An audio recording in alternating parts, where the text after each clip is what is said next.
ಶೀತ ಜ್ವರ ಎಲ್ಲ ಆದಾಗ ಬಾಯಿಗೆ ರುಚಿ ಇರೋದಿಲ್ಲ. ಆವಾಗ ಊಟ ಮಾಡಲಿಕ್ಕೆ ಅಂತ ಹೇಳಿಕೊಂಡು ಹಾಗೂ ಶೀತ ಕಡಿಮೆ ಆಗಲಿಕ್ಕೆ ಅಂತ ಹೇಳಿಕೊಂಡು ಒಂದು ದೊಡ್ಡ ಪತ್ರೆಯ ತಂಬಳಿ ಹೇಗೆ ಮಾಡೋದು ಅಂತ ಹೇಳೋದನ್ನು ತೋರಿಸ್ಕೊಡ್ತಾ ಇದ್ದೇನೆ ಇವತ್ತು. ಹಾಯ್, ನಾನು ಆಶಾ ಚಂದ್ರ ಭಟ್. ಆಶಾ ಸ್ನಳ ಪಾಕಕ್ಕೆ ನಿಮಗೆಲ್ಲರಿಗೂ ಸ್ವಾಗತ. ದೊಡ್ಡ ಪತ್ರೆ ಅಥವಾ ನಾವು ಸಾಂಬ್ರಾಣಿ ಸೊಪ್ಪು ಅಂತ ಹೇಳ್ತೇವೆ. ಇದನ್ನೇ ಈಗ ಮೊದಲಿಗೆ ನಾನು ನಮ್ಮ ಹತ್ರ ಇಲ್ಲಿ ನಟ್ಟದ್ದು ಉಂಟು, ಅದರಿಂದ ಈಗ ಒಂದು 4 ಸೊಪ್ಪನ್ನು ಕೊಯ್ದುಕೊಂಡು ಬರ್ತಾ ಇದ್ದೇನೆ. ಆ್ಯಕ್ಚುಲಿ ನನಗಿವತ್ತು ಶೀತ ಜ್ವರ, ಹಾಗೆ ನಾನು ಅದನ್ನು ಮಾಡ್ತಾ ಇದ್ದೇನೆ. ಎಲ್ರಿಗೂ ಕೂಡ ಇದು ಹೆಲ್ಪ್ ಆಗಲಿ ಅಂತ ಹೇಳ್ಕೊಂಡು ಒಂದು 10 ಎಲೆವರೆಗೆ ಹಾಕಿಕೊಳ್ಬೋದು ಒಮ್ಮೆ ತಂಬಳಿ ಮಾಡಲಿಕ್ಕೆ. ನಾನೊಂದು 2-3 ತುದಿಯನ್ನು ತುಂಡು ಮಾಡಿ ಇಟ್ಕೊಂಡು ಬರ್ತಾ ಇದ್ದೇನೆ. ತುದಿಯನ್ನು ಕಟ್ ಮಾಡೋ ಉದ್ದೇಶ ಅಂದರೆ ಅದು ಕೆಳಗಡೆ ಗೆಲ್ಲು ಬಂದು ಫುಲ್ ಬಂಬಲಾಗಿ ಬೆಳೀತದೆ, ಅದಕ್ಕೋಸ್ಕರ ಹಾಗೆ ಕಟ್ ಮಾಡ್ತಾ ಇದ್ದೇನೆ. ಹಾಗೆ ನನ್ನ ಹತ್ರ ಇವತ್ತು ಗಾಂಧಾರಿ ಮೆಣಸು ಉಂಟು ಸ್ವಲ್ಪ, ಅದನ್ನು ಅದಕ್ಕೆ ಎಷ್ಟು ಬೇಕೋ ಅಷ್ಟನ್ನು ಕೊಯ್ದುಕೊಂಡು ಬರ್ತಾ ಇದ್ದೇನೆ, ಒಂದು 4-5. ನಿಮಗೆ ಖಾರಕ್ಕೆ ಎಷ್ಟು ಬೇಕೋ ಅಷ್ಟು ಹಾಕಿಕೊಳ್ಬೋದು. ಮಕ್ಕಳೆಲ್ಲ ಇದ್ದರೆ ಒಂದು 4-5 ಹಾಕಿದರೆ ಸಾಕಾಗ್ತದೆ. ಬರೀ ದೊಡ್ಡವರಿಗೆ ಅಂತಾದರೆ ಒಂದು 8-10 ಹಾಕಿಕೊಳ್ಬೋದು.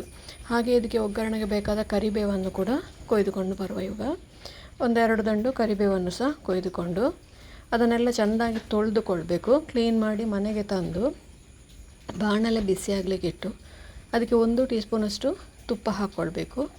ಅರ್ಧ ಟೀ ಸ್ಪೂನಷ್ಟು ಜೀರಿಗೆ ಸ್ಮೆಲ್ ತುಂಬ ಇಷ್ಟಪಡೋರು 1 ಟೀ ಸ್ಪೂನ್ ಹಾಕ್ಬೋದು. ನಾನು ಅರ್ಧವೇ ಹಾಕಿಕೊಳ್ತಾ ಇದ್ದೇನೆ. ಒಂದು 10-15 ಕಾಳು ಮೆಣಸು ಶೀತಕ್ಕೆ ತುಂಬ ಒಳ್ಳೆಯದು, ಹಾಗಾಗಿ ಅದನ್ನು ಹಾಕಿಕೊಳ್ತಾ ಇದ್ದೇನೆ. 5 ಗಾಂಧಾರಿ ಮೆಣಸು ಹಾಕಿಕೊಳ್ತಾ ಇದ್ದೇನೆ. ಗಾಂಧಾರಿಯನ್ನು ಒಂದು ಸ್ವಲ್ಪ ಸೀಳಿ ಹಾಕಿ, ಇಲ್ಲದಿದ್ದರೆ ಸಿಡಿಬೋದು ಅದು. ಹಾಗೆ ದೊಡ್ಡ ಪತ್ರೆ ಅಥವಾ ಸಾಂಬ್ರಾಣಿ ಸೊಪ್ಪನ್ನು ಸಣ್ಣದಾಗಿ ಹೆಚ್ಚಿ ಹಾಕಿಕೊಳ್ತಾ ಇದ್ದೇನೆ. ಇದನ್ನು ಇಡೀ ಹಾಕಿದರೂ ಕೂಡ ಅದು ಬಾಡ್ತದೆ. ಇದನ್ನು ತುಪ್ಪದಲ್ಲೇ ಮಾಡಿ, ನೀವು ಎಣ್ಣೆ ಉಪಯೋಗಿಸೋದಕ್ಕಿಂತ ತುಪ್ಪವೇ ಬೆಸ್ಟ್ ಇದಕ್ಕೆ. ಇದನ್ನು ಒಂದು ಸ್ವಲ್ಪ ಬಾಡೋವರೆಗೆ ಒಂದು 3-4 ನಿಮಿಷ ಸಣ್ಣ ಉರಿಯಲ್ಲೇ ಫ್ರೈ ಮಾಡಿ. ದೊಡ್ಡ ಉರಿಯಲ್ಲಿ ಮಾಡಿದ್ರೆ ಜೀರಿಗೆ ಸೀದು ಹೋಗ್ಬೋದು. ಹಾಗೆ ನಿಧಾನಕ್ಕೆ ಬಾಡಿದಷ್ಟು ಇದು ಆರೋಗ್ಯಕ್ಕೆ ಒಳ್ಳೆಯದು. ಇಲ್ಲ ನೀವು ಬೆಂಕಿ ಮೇಲೆ ಇಟ್ಟು ಅದನ್ನು ಬಾಡಿಸ್ಕೊಳ್ಬೋದು. ಈಗ 2 ಸತಿ ಕಾವು ಮೊಗಚಿ ಹಾಕಿದರೆ ಅದು ಹಾಗೆ ಕೂಡ ಬಾಡಿಸ್ಕೊಳ್ಬೋದು. ಈಗ ಒಂದು ಮಿಕ್ಸಿ ಜಾರಿಗೆ 1 ಕಪ್ಪಷ್ಟು ಕಾಯಿ ತುರಿ ತಗೊಳ್ತಾ ಇದ್ದೇನೆ. ಒಂದು ಅರ್ಧ ತೆಂಗಿನಕಾಯಿ ಹೂ ತಗೊಂಡಿದ್ದೇನೆ. ನಾನು ಮಜ್ಜಿಗೆ ಇಲ್ಲ ಇವತ್ತು ನನ್ನ ಹತ್ರ, ಹಾಗೆ ನಾನು ಮೊಸರು ಹಾಕಿಕೊಳ್ತಾ ಇದ್ದೇನೆ. ಒಂದು 3 ಟೇಬಲ್ ಸ್ಪೂನ್ ಅಷ್ಟು ಮೊಸರು ಹಾಕ್ಕೊಂಡು, ರುಚಿಗೆ ಬೇಕಾದಷ್ಟು ಉಪ್ಪು, ಎಷ್ಟು ಮೊಸರು ಹಾಕ್ಕೊಂಡಿದ್ದೀರಿ ಅಷ್ಟು ನೀರನ್ನು ಹಾಕ್ಕೊಂಡು, ನಾವು ಫ್ರೈ ಮಾಡಿದಂತಹ ದೊಡ್ಡ ಪತ್ರೆ, ಜೀರಿಗೆ ಹಾಗೂ ಕಾಳು ಮೆಣಸನ್ನು ಅದಕ್ಕೆ ಹಾಕ್ಕೊಂಡು, ಪೂರ್ತಿ ತಣ್ಣಗಾಗಿರಲಿ ಇದು, ನಂತರವೇ ಹಾಕ್ಕೊಳ್ಳಿ. ನುಣ್ಣಗೆ ರುಬ್ಬಿಕೊಂಡು ಒಂದು ಬೌಲಿಗೆ ಹಾಕ್ಕೊಳ್ಳುವ. ಇದು ಚಟ್ನಿ ಥರ ಕೂಡ ಯೂಸ್ ಮಾಡಿಕೊಳ್ಬೋದು, ಹಾಗೆ ತಂಬಳಿ ಥರ ಕೂಡ ಯೂಸ್ ಮಾಡಿಕೊಳ್ಬೋದು. ಚಟ್ನಿಯಾಗಿ ಯೂಸ್ ಮಾಡಿದರೆ ಇದೇ ಅಳತೆ ಇದ್ದರೆ ಸಾಕಿದು. ತಂಬಳಿ ಹಾಗೆ ಯೂಸ್ ಮಾಡೋದಿದ್ರೆ ಇದಕ್ಕೆ ಇನ್ನೂ ಅಷ್ಟು, ನೀವೆಷ್ಟು ಅದಕ್ಕೆ ಕಾಯಿ ಹಾಕ್ಕೊಂಡಿರಿ ಅಂದರೆ 1 ಕಪ್ ಹಾಕ್ಕೊಂಡಿದ್ದೇವೆ ಅಷ್ಟೇ ನೀರು ಸೇರಿಸ್ಕೊಳ್ಬೋದು, ಅಥವಾ ಅದಕ್ಕಿಂತ ಒಂಚೂರು ಜಾಸ್ತಿನೇ ನೀರು ಸೇರಿಸ್ಕೊಳ್ಬೋದು.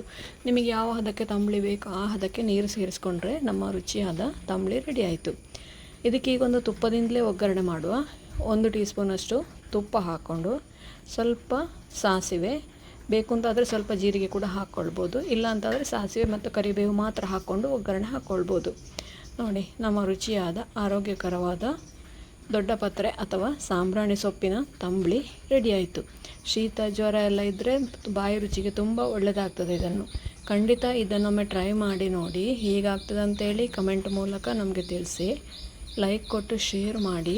ನೀವಿನ್ನೂ ನಮ್ಮ ಚಾನಲನ್ನು ಸಬ್ಸ್ಕ್ರೈಬ್ ಮಾಡಿಕೊಳ್ಳಿಲ್ಲ, ಸಬ್ಸ್ಕ್ರೈಬ್ ಮಾಡಿಕೊಂಡು ಪಕ್ಕದಲ್ಲೇ ಇರುವ ಬೆಲ್ ಐಕಾನನ್ನು ಒತ್ತಿ ನಮ್ಮನ್ನು ಸಪೋರ್ಟ್ ಮಾಡಿ. ಮುಂದಿನ ವಿಡಿಯೋದಲ್ಲಿ ಇನ್ನೊಂದು ಹೊಸ ರೆಸಿಪಿಯೊಂದಿಗೆ, ಇನ್ನೊಂದು ಹೊಸ ಅಡುಗೆಯೊಂದಿಗೆ ಪುನಃ ನಿಮ್ಮನ್ನು ಭೇಟಿಯಾಗ್ತೇನೆ. ಹಾಗೆಯೇ ಜ್ವರ ಶೀತ ಇಲ್ಲದಿದ್ದರೆ ಕೂಡ ಇದನ್ನು ಮಾಡ್ಕೊಂಡು ತಿನ್ಬೋದು. ಧನ್ಯವಾದಗಳು.